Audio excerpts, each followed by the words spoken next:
एक बार की बात है जब गौतम बुद्ध जी मगध राज्य के एक गांव में ठहरे हुए थे।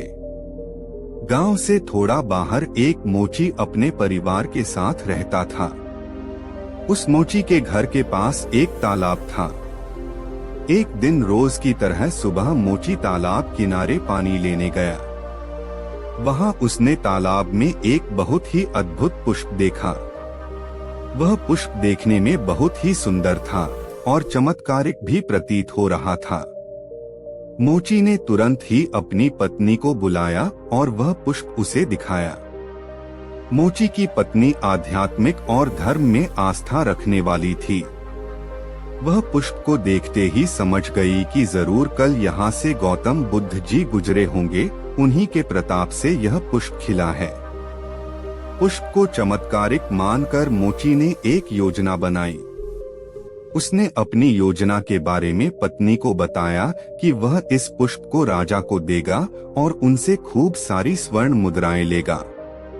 उसकी पत्नी ने भी सोचा कि यह पुष्प उनके किसी काम का नहीं है, इसे राजा को ही दे दो, कम से कम कुछ कमाई तो होगी। पत्नी की सहमति के बाद मोची राजमहल की ओर निकल गया। राजमहल के रास्ते में उसे एक व्यापारी मिलता है। मोची के हाथ में पुष्प देखकर वह रुक जाता है। वह मोची से पूछता है कि भाई ये पुष्प लेकर कहाँ जा रहे हो? मोची कहता है कि मैं यह पुष्प लेकर राजा के पास जा रहा हूँ। इसे राजा को भेंट करके मैं राजा से मुँह मांगा इनाम लूंगा।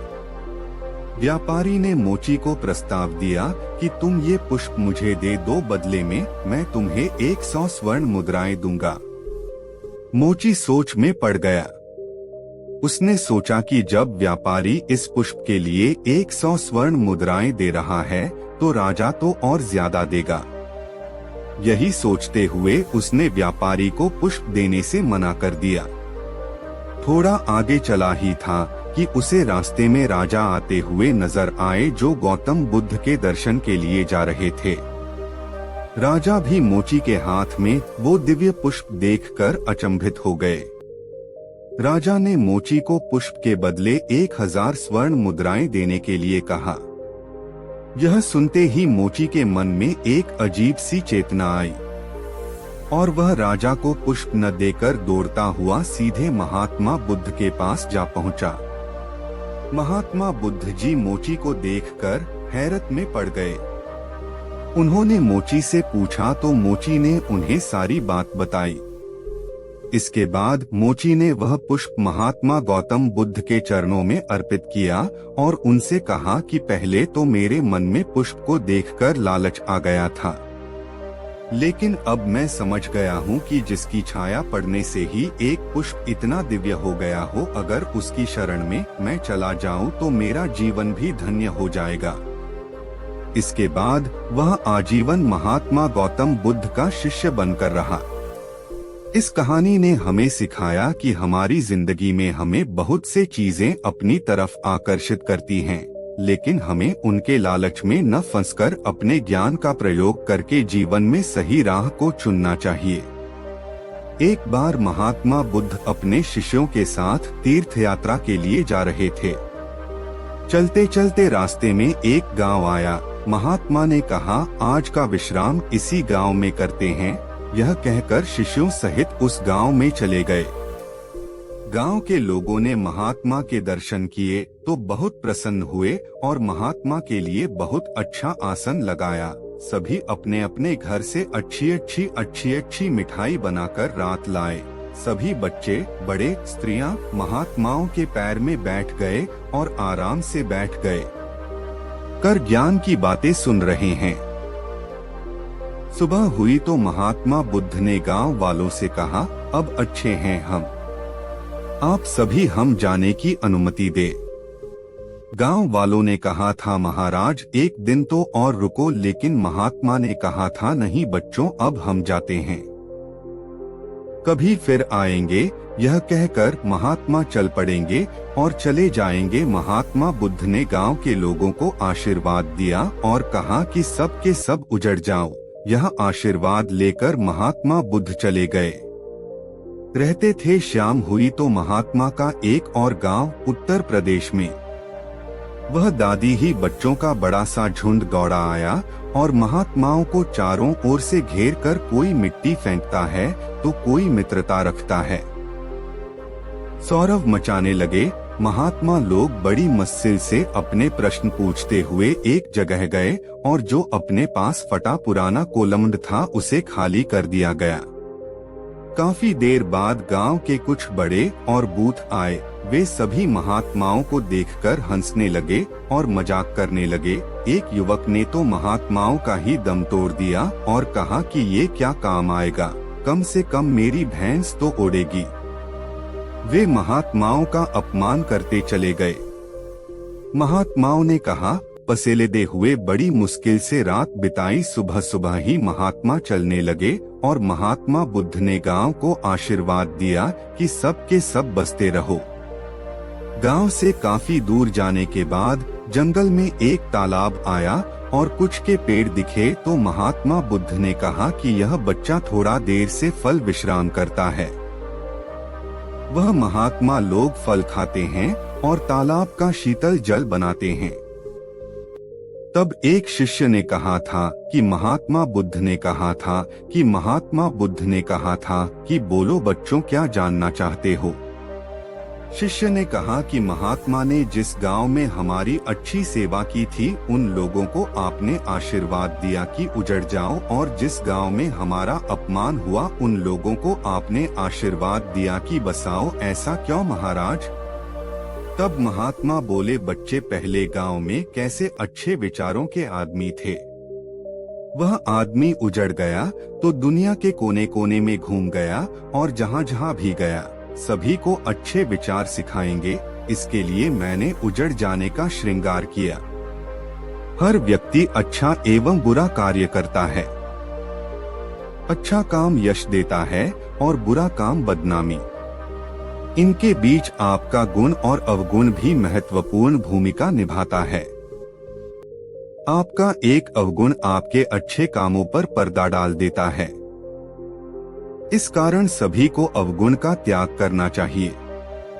आज हम पढ़ते हैं भगवान बुद्ध और एक व्यापारी की प्रेरक कथा। महात्मा बुद्ध की कीर्ति चारों ओर फैल चुकी थी। एक बार वह एक नगर में पधारे। वहां उनसे मिलने नगर के गण्यमान लोग आए। उनमें नगर के धनाढ्य सेठ जी भी थे। वह बुद्ध से मिले और उन्हें बहुत सारी चीजें उपहार में दी। वह बुद्ध को यही बताते रहे कि वे कितने प्रभावशाली और धनवान व्यक्ति हैं।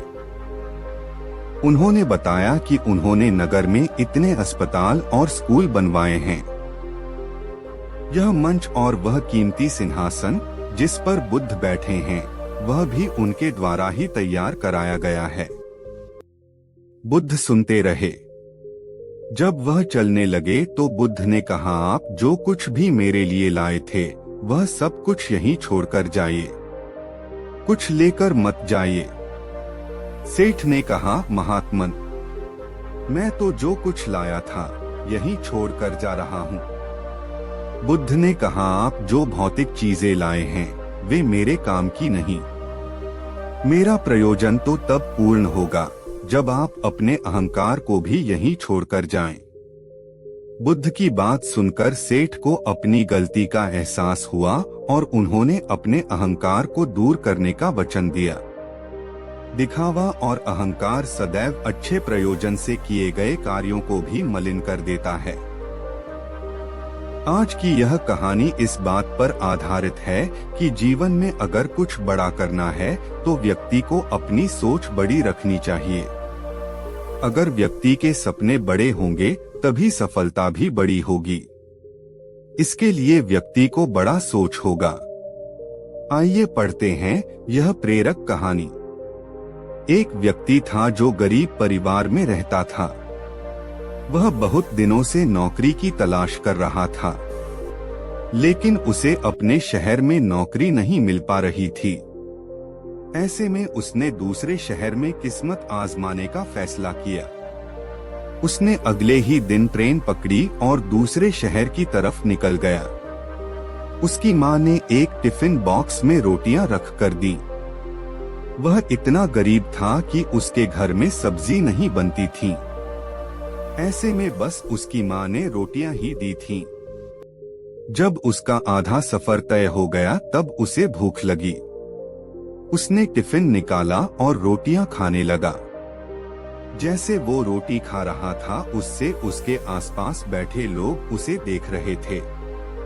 वह पहले रोटी तोड़ता, फिर टिफिन में कुछ घुमाकर कौर को मुंह में डालता। ऐसा लग रहा था मानो वह रोटी के साथ सब्जी भी खा रहा है। लोग उसे हैरान होकर देख रहे थे। वो ऐसा क्यों कर रहा था उन्हें समझ नहीं आ रहा था। लोग उसे ऐसे ही देख रहे थे। लेकिन एक व्यक्ति ने उससे पूछ ही लिया, भाई तुम्हारे टिफिन बॉक्स में बस रोटियां ही हैं, तो उसे टिफिन में घुमाकर मुंह में क्यों डाल रहे हो? शून्य युवक ने जवाब दिया कि हाँ, मेरे पास केवल रोटी है, लेकिन इस खाली टिफिन में रोटी घुमाकर मैं यह सोच रहा हूँ कि मैं रोटी के साथ अचार भी खा रहा हूँ। व्यक्ति ने पूछा कि क्या इससे उसे अचार का स्वाद आ रहा है? युवक ने कहा कि मैं रोटी अचार सोचकर खा रहा हूँ तो मुझे स्वाद भी आ रहा है। जब उसके आसपास बैठे लोगों ने बात सुनी तो एक व्यक्ति ने बोला कि अगर सोचना ही था तो अचार ही क्यों सोचा, मटर पनीर या शाही पनीर सोच लेते। इस तरह तुम उन सब्जियों का भी स्वाद ले पाते। बड़ा सोचो तभी सफलता बड़ी मिलेगी। अगर व्यक्ति के सपने बड़े होंगे तभी सफलता भी बड़ी होगी। इसके लिए व्यक्ति को बड़ा सोच होगा।